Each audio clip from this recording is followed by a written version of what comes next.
Bonjour à tous et bienvenue dans ce Morning Bull Live. Nous sommes le 8 novembre 2022 et dorénavant, il y a 25 000 followers sur cette chaîne Swissquote en français. Alors oui, j'ai encore mes cheveux, mais ne vous emballez pas, ça ne saurait tarder.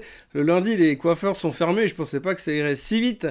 Pour faire les 50 derniers abonnés, eh bien c'est fait, on a réussi. Demain je vais remplir mes promesses et donc on verra ce que ça donne sans les cheveux. Bien, ceci dit, mis à part, merci à tous d'être là aussi régulièrement tous les matins.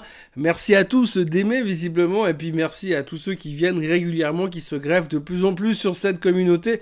Merci à toute l'équipe de Swissquote de m'avoir fait confiance, de nous avoir fait confiance, à Vincent et à moi aussi. On est super content d'être là et de continuer encore et encore. Reste plus qu'à fixer le prochain objectif. Qu'est-ce qu'on fera à 50 000 ? Qu'est-ce que je vais bien pouvoir faire comme connerie d'ici là? On verra bien, mais en tous les cas, il va se passer quand même un tout petit peu de temps, puisqu'on aura mis quand même 25 mois pour arriver ici. Voilà, c'est un premier step qui se franchit, et je dois dire que j'en suis très content. En ce qui me concerne, je m'éclate tous les matins avec ces vidéos. Vous le voyez peut-être en tous les cas, et j'espère que ça va continuer encore longtemps. Alors on attaque tout de suite avec ce qui se passe sur les marchés boursiers, je vous préviens, ça va aller très vite parce qu'il se passe pas grand chose.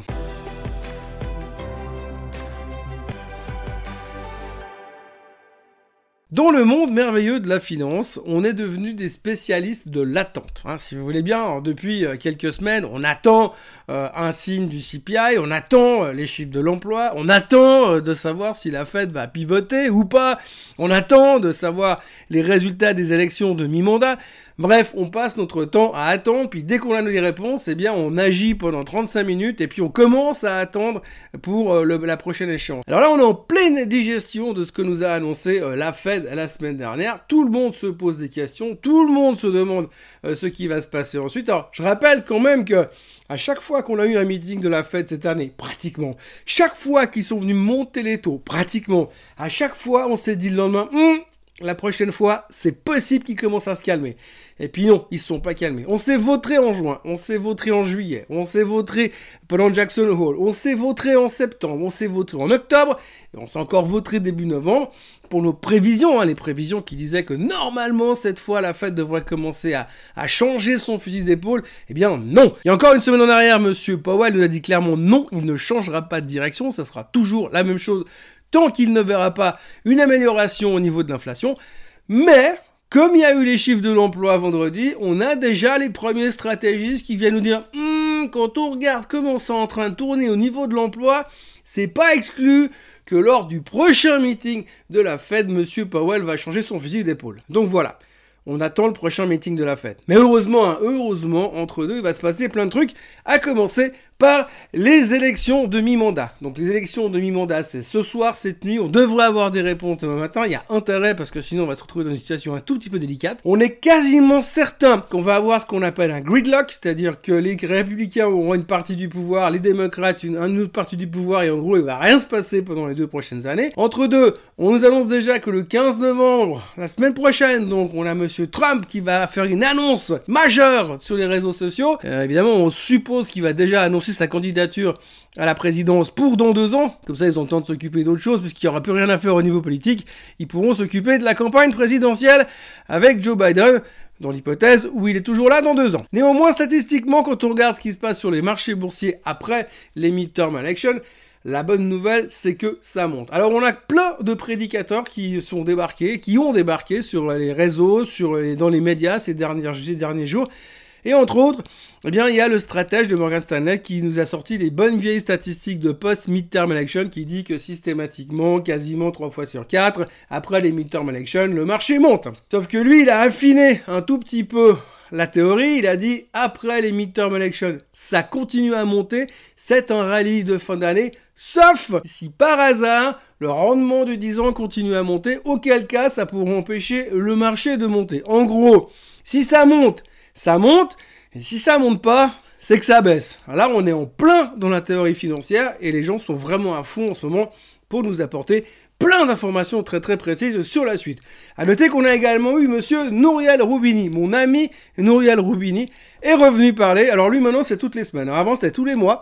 Mais là, visiblement, il est moins occupé en boîte de nuit. Alors donc, du coup, il vient plus souvent. Il vient plus souvent parce qu'il faut qu'on parle de lui, forcément. Donc là, il nous a annoncé hier, un peu comme d'habitude, je crois qu'il a sorti un truc du style « On va tous mourir et le marché va se casser la figure et il va perdre 30%. » Alors, ce qui est assez bien, c'est que le discours qui tient là, du « On va tous mourir et le marché va perdre 30%, », c'est le même discours qui tient quasiment depuis 2009.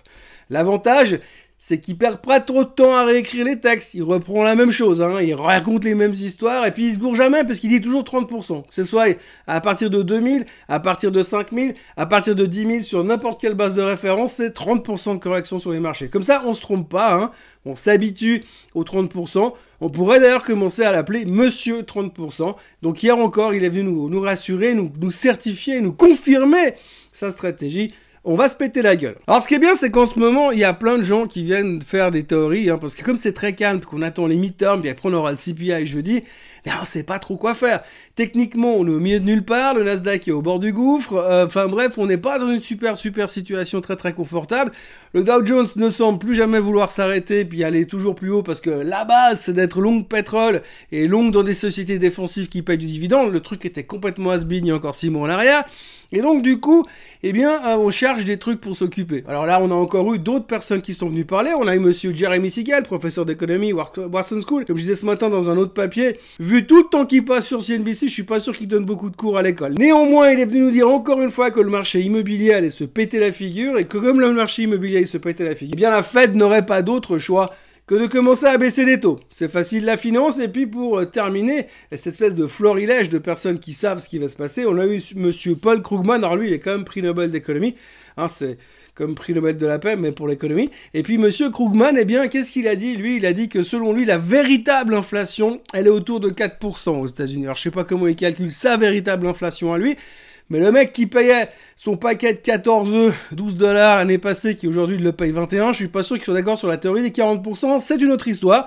Néanmoins, comme l'inflation est faible, l'inflation réelle, parce que c'est vrai que le loyer qui a pris 30%, c'est pas des vrais 30%, c'est une inflation, c'est une fausse inflation. Et si ça se trouve, les sociétés qui ont augmenté leur prix, ils vont rendre l'argent aux gens à la fin de l'année.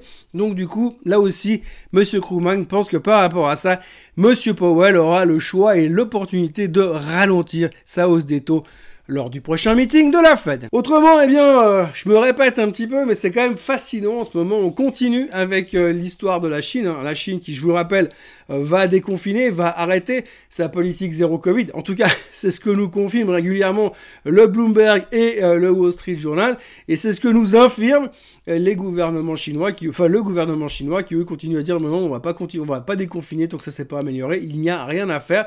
Mais alors, c'est marrant parce que vous avez hier... ce week-end, le gouvernement qui dément cette rumeur, et puis le lundi, bam, vous avez le Wall Street Journal qui, alors selon une source proche du gouvernement, quand même, ils vont faire attention. Dans la foulée, vous avez Goldman Sachs qui annonce que lorsque la Chine aura déconfiné prochainement, selon les informations du Wall Street Journal, eh bien, il se pourrait que le marché prenne facilement 20%. Donc le gouvernement, ils sont là, et les gars, on vient de vous dire qu'on n'allait rien faire. Mais non, mais nous, les médias américains, on sait mieux que vous. Donc, du coup, eh bien, on va déjà anticiper la suite. Donc, on est dans une espèce de... Comment on dit en français? Un espèce d'immense bordel, où finalement, plus personne sait quoi penser ni comment le penser. Et on attend. On attend de voir qu'est-ce qui va nous amener ensuite pour pouvoir... Qu'est-ce qui va nous arriver ensuite pour pouvoir continuer aller chercher une direction à ces marchés. Bon, l'avantage, c'est que pour l'instant, on cherche des directions seulement jour après jour. On cherche pas à savoir où on sera dans 6 mois. Pour l'instant, on cherche déjà à savoir où on sera demain, ce qui est déjà largement suffisant. Donc voilà, si vous voulez, en gros, aujourd'hui, je pourrais m'asseoir sur un arrêt de bus et attendre pour voir ce qui va se passer. Et puis demain, on en saura peut-être un peu plus. Il y a aussi un point qu'il faut relever aujourd'hui, c'est l'histoire de FTX et de Binance sur les crypto-monnaies.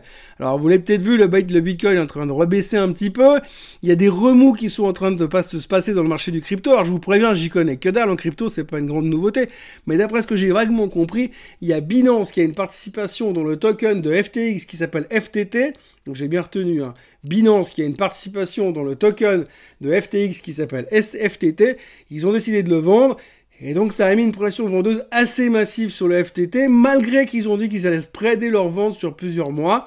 Apparemment, il y aurait certains fonds, dont Alameda Capital, qui seraient leveragés massivement. Et quand vous êtes leveragé massivement et que vous avez votre titre ou votre, on va dire, position qui se prend 25% ou 20% dans la gueule, généralement, vous devez liquider. Et quand vous devez liquider une position qui est leveragée, eh bien, ça met encore plus de pression sur la position en question. Et donc, vous devez déleverager encore un peu plus. Ça s'appelle un effet boule de neige. Et donc, du coup, eh bien, il semblerait que ça commence à craquer un peu aux entournures. La FTX, c'est la boîte qui appartient à monsieur Sam Bankman-Fried, qui est un petit peu le génie de la crypto, qui a toujours été un peu immunisé par rapport à la correction de ces derniers temps.